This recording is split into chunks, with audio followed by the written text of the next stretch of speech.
Ikhwafillah rahimakumullah. Ini hidayah loh. Ya. Jadi walaupun usia bertambah tua, nggak jaminan kalau hati belum terketuk hidayah untuk mau taat kepada Allah. Sementara kita sadar ada satu nasihat indah yang disampaikan oleh seorang penyair pada masanya di Khalifan Harun ar-Rasyid, yaitu Abu Nawas. Indah ungkapannya. Zunubi mislu a'dadir rimani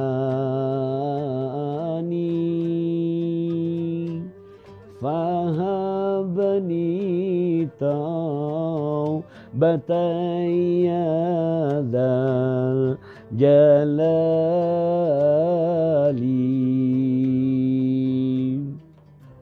wa umrina kisun fi kulli yaumin wa dhambi zaidun kaifa timani.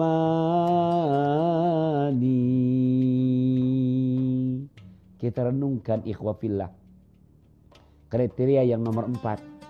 Begitu kita hadir menyimak acara Assalamualaikum Nusantara, lantas kita ingat, ya Allah, dari yang tadinya kecenderungan hanya buat dunia, lantas bisa berubah menjadi persiapan buat akhirat.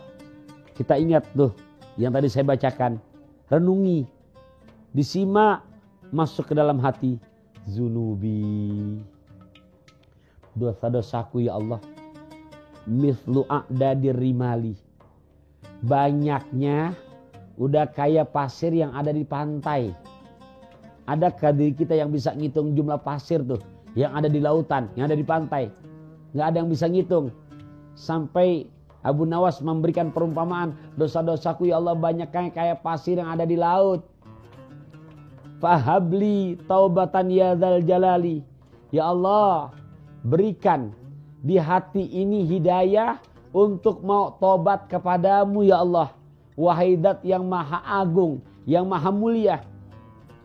Berapa banyak kita lihat di luaran, umur bukan makin muda, kepala uban sudah bertabur, mata penglihatan udah mulai lamur, pendengaran udah mulai kabur, gigi udah kebanyakan makannya kuatnya bubur. Mohon maaf, berarti udah siap-siap untuk masuk kubur. Tapi betapa banyak karena hatinya belum terketuk dengan hidayah, masih berani meninggalkan yang 5 waktu. Masih berani, naudzubillah min dzalik, makan harta anak yatim. Masih berani untuk minum khamar. Bahkan naudzubillah min dzalik, masih berani buat berzina. Ya Allah, berikan hidayah ke dalam hatiku ya Allah. Kenapa? Wa umrina kisun, sementara usiaku ya Allah setiap hari bukan makin nambah, makin berkurang. Umurku makin berkurang ya Allah.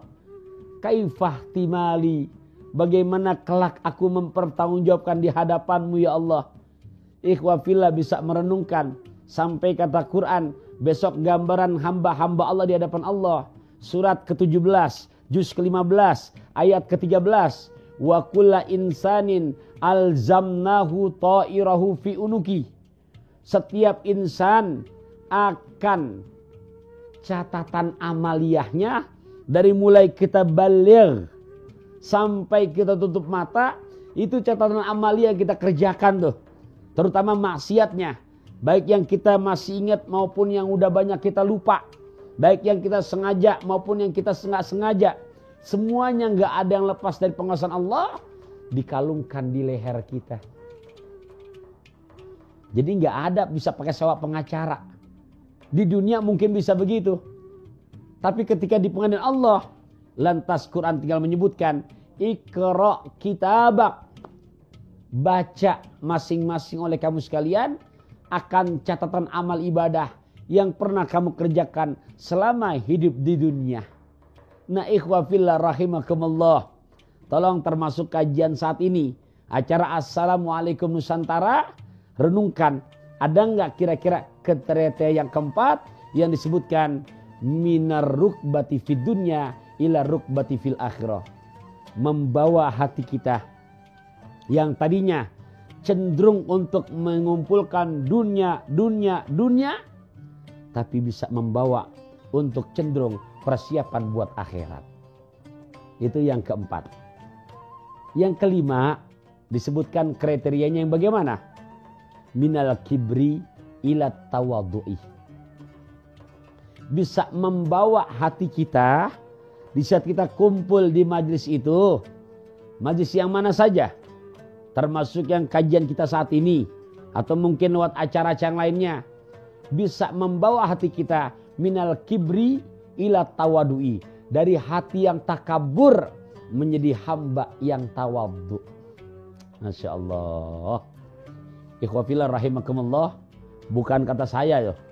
Sampai kalau kita lihat di dalam Al-Quran nih. Di surat ke-7. Surat Al-A'raf.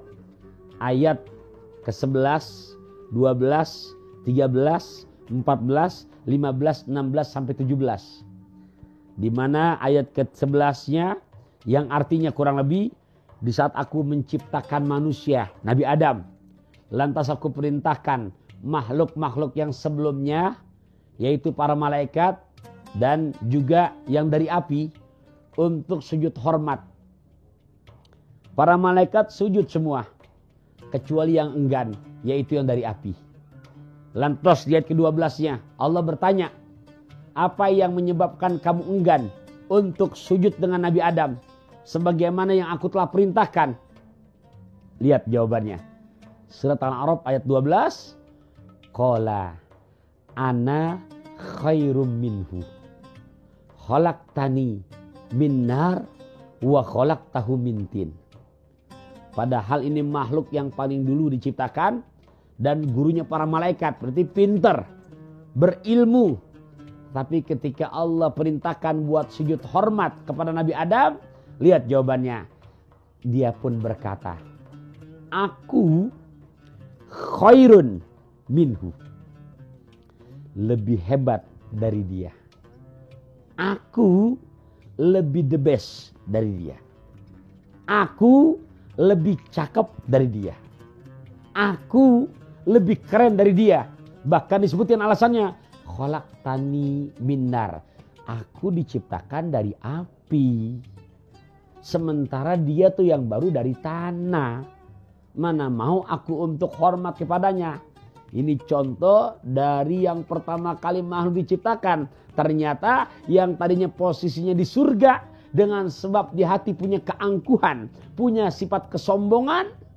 Maka dikeluarkan dari surga. Sampai hari kiamat. Nggak boleh iblis dan anak turunnya untuk masuk surganya Allah. Dari cerita ini Al-Fakir ingin mengajak. Yuk ikhwafillah. Setinggi apapun ilmu kita.